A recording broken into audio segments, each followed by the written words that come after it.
Okay, let's look and see what we've done so far. We've dealt with their fear that they have to tell us something, but we won't listen. We've also dealt with their fear that we don't really understand the seriousness of their problem. We've dealt with the fear that they're afraid that we don't really value their input or their ideas, and that they're afraid that if we win, they lose. We have dealt with all of this by listening, empathizing, asking, and problem solving. The fourth thing we do is problem solving.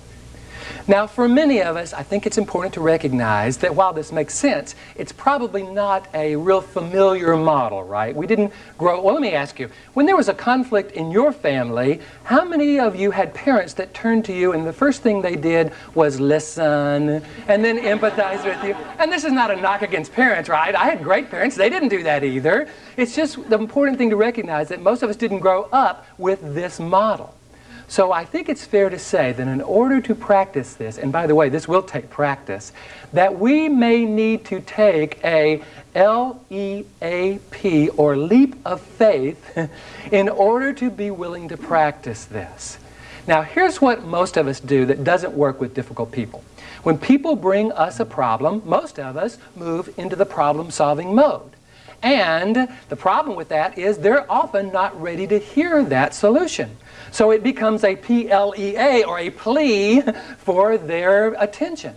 I'm encouraging you to recognize the value of having problem solving being the very last thing you do. Because at that point, you have actually helped them move to a place where they're more open to hear what you have to say as valuable. Now, there is one other thing you can do when you're dealing with people like this. You can remember one word and change one word, and it will make a huge difference. For instance, most of us have learned that what we can do is we can acknowledge a person's problem. And so we'll say something like, yeah, I see what you have to say, but... That's almost like going up to someone in your family saying, you know, I really love you, but... They're not going to be too open to what you're about to say next. The problem with but is it negates anything that comes in front of it. All you have to do is change that word to and. You know, I really hear what you have to say, and I have some thoughts about that as well. See, now they're going to be more open to hearing what you have to say because you haven't negated their perspective. Also, they're going to be more open to what you have to say because when you're talking about and, you're really drawing from their perspective and your perspective in order to create a solution.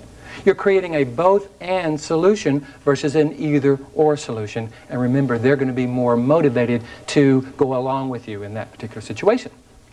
Now, there is one other reason that people are difficult with us, and it's one I think may be the most powerful. Sometimes people are afraid we're going to blame or criticize them. Anybody have kids out there, you know?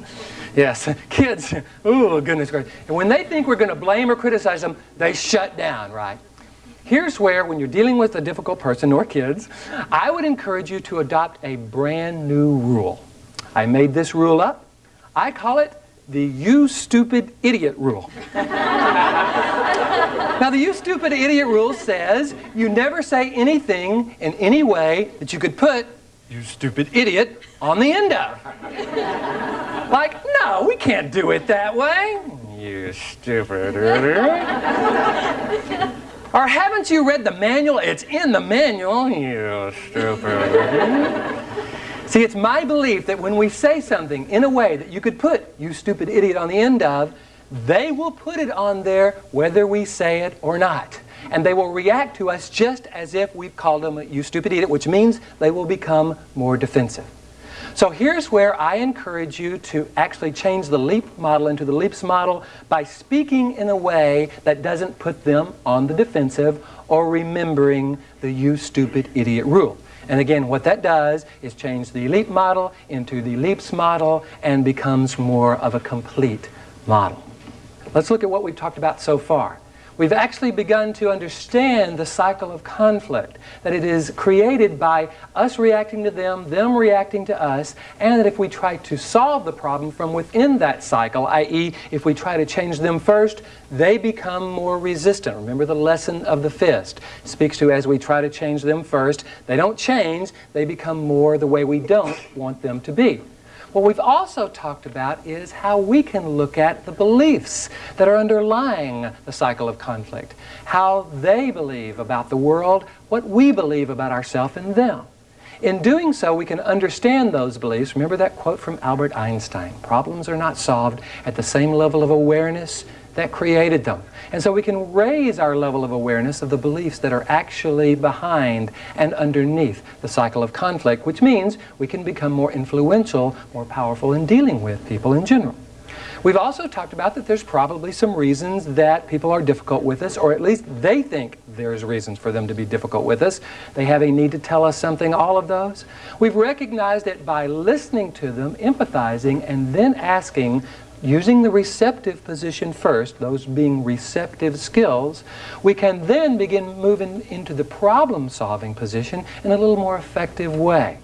We've also recognized that as we speak to them in a way that doesn't blame or criticize them, remembering the "you stupid idiot" rule, that what we can do is have, again, them become more motivated to hear what we have to say as valuable.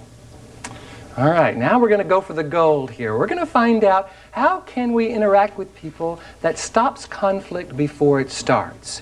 How can we create our relationships, our interactions with people in such a way they are primed to hear what we have to say is valuable in the very beginning, and we don't have to get into a cycle of conflict and somehow find a way to end it or stop it. Well, I'm going to suggest that just as we talked about in the second section, we be very, very clear about what is our purpose. And again, I think the more we are clear about our purpose, the more valuable we can be. I'm going to suggest that our purpose is not only what we want to create, the impact we want to have on them, but it's our vision of how we would be thinking, feeling, and acting if you were responding to them on purpose. See, I don't think we do this on purpose. I don't think we say, I know when I'm dealing with a rude, obnoxious, arrogant person, I'm going to get defensive, frustrated, and loud. Yeah, that's a good idea. We just find ourselves reacting to that. So what's important here is if we're not doing this on purpose, the more we can be more purposeful, on purpose, more deliberate in our interactions with people, the more we can be successful. Now, the best way of doing that is have some image in our mind of the qualities, the ways we would be thinking, feeling, and acting, the behaviors we would like to display if we were interacting with these people on purpose. Because the more we have clear in our mind about these abilities, the more we're going to be able to draw upon them in any kind of situation, even if it does turn into a conflict. Makes sense, right? I mean, have you noticed? We don't do it. I mean, very few people say, wow, this is a brand new situation. I've never done this before, right? I mean, it's a pretty common. I think the reason that we find ourselves falling into the cycle of conflict is what I call our past. And when I say our past, I mean our habits, beliefs, old ways of thinking, learned perspectives that may not be congruent with our purpose. And I think it's important that we raise our awareness of what those habits, tendencies are. Now, I want to be very clear. I'm not one of these folks in psychology that thinks that all the things you learned in your past is wrong and it's your parents' fault and all that kind of stuff. I just want us to recognize that we have learned some ways of responding in our past. And those ways of responding may be based on old beliefs. Remember, we talked about the power of these beliefs. Just think of how you grew up in your family and think of how your family dealt or deals with conflict. See, those became then our beliefs about conflict, and we are having a tendency to bring those beliefs into our experience of dealing with people now. Now again, not all the things you learned are wrong. You may have learned some wonderful things about dealing with people from your past. There may be some beliefs that you really want to hang on to. What I'm encouraging you to do is make sure that whatever aspects of your past you're bringing forward are those that are congruent with your purpose. Now, I really like that question because we don't have to ask ourselves, is this right or wrong or good or bad or should I or shouldn't I? The question only becomes, is what I'm doing or what I'm about to do congruent with my purpose? Is it congruent with what the impact I want to have on this experience? And is it congruent with the concepts, the ways of being, the characteristics I want to bring to this interaction? Because I have a belief that the more we are clear about our purpose, the impact we want to have, plus the qualities we want to bring to this experience, the clearer we are about that, the clearer we can be in terms of making the impact, and the clearer then we can also be in terms of choosing which habits, which ones we bring, which ones we don't. Now, a lot of people call our past our comfort zone. I think it's important to recognize that sometimes that comfort zone isn't all that comfortable. For instance, have you ever noticed what it's like being in the middle of this cycle of conflict? It's not all that comfortable, is it? And yet we find ourselves doing it again and again. There's a great quote, I think, that speaks to this, that says, sometimes we stay in hell a long time because we've learned the names of the streets. Which means sometimes we stay in this cycle of conflict not because we think it's a good idea, but just because we've learned how to get around in that. So it's not so much our comfort zone. What it really is our known zone, right? It's what's known. Which means anything outside of that, by definition, by the way, is the unknown. And a lot of us are a little reluctant to go into that unknown. That's why I'm encouraging you to look at that LEAP model so that when you recognize it may be a little unknown, a little unfamiliar, it's still something you might want to bring into your life. Now, what I think is important to recognize here is moving in this way, what we have to do is be very clear about the aspects of our past that we want to bring into the experience. The clearer we are about that, the more successful we can be. Now, this, in a sense, is the what. What we want, what we don't want. Our purpose, obviously, is what we want. The old aspects of our past that don't serve us or incongruent with our purpose is what we don't want. The next three steps in the model are really more about the how. How do we make this happen? The next step actually comes from my past. I don't know if I spoke to this in my last PBS special, All Stressed Up and Nowhere to Go. I talked about growing up in an AA home. My dad was a recovering alcoholic. I grew up watching him kind of deal with all the things in AA, and I really feel blessed about that. One of the things I learned about growing up in an AA home is all the things that are written on the walls of an AA meeting. I don't know if you've ever seen the walls of an AA meeting, but there's great stuff. There's let go and let God one day at a time. My favorite, however, became the serenity prayer. That, of course, says, God, grant me the serenity to accept the things I cannot change, the courage to change the things I can, and the wisdom to know the difference. Now, that's become a very popular prayer. You can now get that prayer on a refrigerator magnet, which means you have made it in our culture if you can get what you believe on a refrigerator magnet. But I think sometimes we think of that prayer like this. Okay, if I have to accept what I can't change, okay, I'll accept what I can't change. I guess I'll change what I can, and then I get serenity. See anything wrong with that interpretation? See, it's backwards. It's not called the get it all done prayer or the make people be how you want them to be prayer. It's called the serenity prayer. And what if it's called the serenity prayer on purpose? What if the prayer actually defines a process by how all this works? I mean, let's look at it. God, grant me the serenity so that I might first accept the things I cannot change. Haven't we really discovered that in dealing with conflict or difficult people, we have to accept that we can't change them first.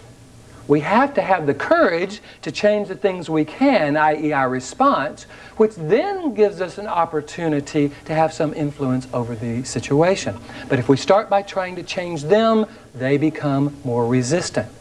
So in order to interact with people in a way that stops conflict before it starts, to be more purposeful, we have to recognize that we can't change them first.